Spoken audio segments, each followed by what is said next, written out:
Welcome to south Indian cooking. இன்றைக்கி பாதாம் carrot வச்சு நல்ல டேஸ்டியான ஹெல்த்தியான மில்க் ஷேக் எப்படி செய்யுதுன்னு பார்க்க போகிறோம். இதை சின்ன பிள்ளைகள்லேருந்து பெரியவங்க வர எல்லாருமே ரசித்து குடிப்பாங்க. டீ காஃபி குடிக்கிறவங்களா இருந்தால் கண்டிப்பாக அந்த சம்மருக்கு அதை அவாய்ட் பண்ணிவிட்டு இதை ட்ரை பண்ணி பாருங்கள். ரொம்ப ரிஃப்ரெஷிங்காக இருக்கும். இப்போ இதை செய்யறதுக்கு நான் 1/4 கிலோ கேரட் எடுத்திருக்கேன். இது தோல்லாம் சீவிட்டு நான் வாஷ் பண்ணிவிட்டு எடுத்து வச்சுருக்கேன் பாருங்கள். இப்போ இதை சின்ன சின்ன பீஸாக நம்ம கட் பண்ணி எடுத்துக்கலாம். பாருங்கள், இந்த மாதிரி நான் கட் பண்ணியிருக்கேன். இந்த மாதிரி மெலிசாக கட் பண்ண சொல்ல நம்மளுக்கு சீக்கிரமாகவே வெந்துடும். இந்த அளவுக்கு நான் கட் பண்ணியிருக்கேன். இப்போ நம்ம கட் பண்ணதை அப்படியே ஒரு குக்கரில் சேர்த்துடலாம். ஒரு 12லேருந்து 15 பாதாம், 10 முந்திரி, 10 டேட்ஸ் சேர்த்து வச்சுருக்கேன். இப்போ இதில் இருக்கிற சீடு எல்லாம் எடுத்துகிட்டு வச்சுருக்கேன். இது அப்படியே நம்ம கேரட்டோடு சேர்த்துடலாம். இப்போ இதில் ஒரு 200 ml மட்டும் தண்ணி சேர்த்துக்கலாம். நிறைய தண்ணி சேர்க்காதீங்க. இப்போ ஏன்னா இந்த தண்ணியோடு தான் நம்ம அரைக்க போகிறோம். இதுவே கரெக்டாக இருக்கும். இப்போ நம்ம குக்கர் மூடி போட்டுடலாம். இப்போ 4 விசில் மட்டும் விட்டு எடுத்துக்கலாங்க. இப்போ குக்கர் ஓப்பன் பண்ணிவிட்டு பாருங்கள். இப்போ நல்லா வெந்திருக்கு. இப்போ கேரட் எல்லாமே நல்லா வெந்திருக்கு. தண்ணி பாருங்கள், நம்ம சேர்த்த தண்ணி அப்படியே இருக்குது பாருங்கள். இப்போ இது நல்லா ஆறட்டும். இப்போ நம்ம பாதாமில் இருக்கிற தோல் எல்லாம் இந்த மாதிரி ரிமூவ் பண்ணிவிடுங்க. ஈஸியாக வரும் பாருங்கள்.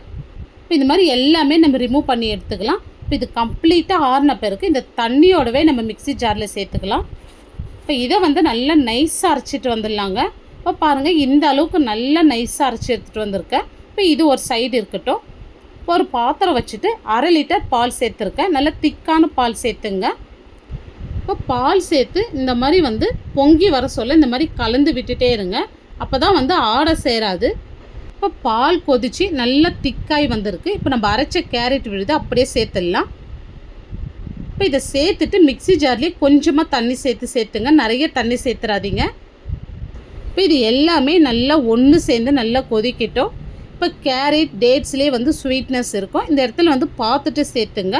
நான் ஒரு 4 ஸ்பூன் மட்டும் நாட்டு சர்க்கரை சேர்க்குறேன். முடிஞ்ச அளவுக்கு நாட்டு சர்க்கரை சேருங்க. இந்த இடத்துல ஒயிட் சுகர் யூஸ் பண்ணாதீங்க. ஏன்னா ரொம்ப ஹெல்த்தியாக செய்கிறோம் நம்ம. இந்த இடத்துல நம்ம ஒயிட் சுகர் யூஸ் பண்ணக்கூடாது.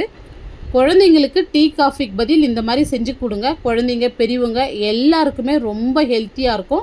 டீ காஃபி அவாய்ட் பண்ணிவிட்டு இந்த மாதிரி மில்க் ஷேக் எடுத்துங்க. ஸ்கின் க்ளோவாகும், கண் பார்வைக்கு ரொம்ப நல்லதுங்க. இப்போ இது நல்லா ஆறின பிறகு இல்லைன்னா நீங்கள் ஃப்ரிட்ஜில் வச்சு கூட சர்வ் பண்ணலாம். பார்க்க சொல்லவே குடிக்கணும் போல் இருக்குல்ல. இப்போ இதுக்கு மேலே நான் டெக்கரேஷனுக்காக கொஞ்சமாக நட்ஸு சேர்த்துக்கிறேன். இந்த வீடியோ உங்களுக்கு பிடிச்சிருந்தால் லைக் பண்ணுங்கள், ஷேர் பண்ணுங்கள். நம்ம சவுத் இண்டியன் குக்கிங் சேனலை சப்ஸ்கிரைப் பண்ணாத பார்த்துட்டு இருந்தீங்கன்னா சப்ஸ்கிரைப் பண்ணிவிட்டு அப்படியே ஆல்ன்ற ஆப்ஷனே கிளிக் பண்ணுங்கள். அப்போ தான் நான் போடுற வீடியோ உங்களுக்கு உடனுக்குடனே நோட்டிஃபிகேஷனாக வரும். தேங்க்ஸ் ஃபார் வாட்சிங்.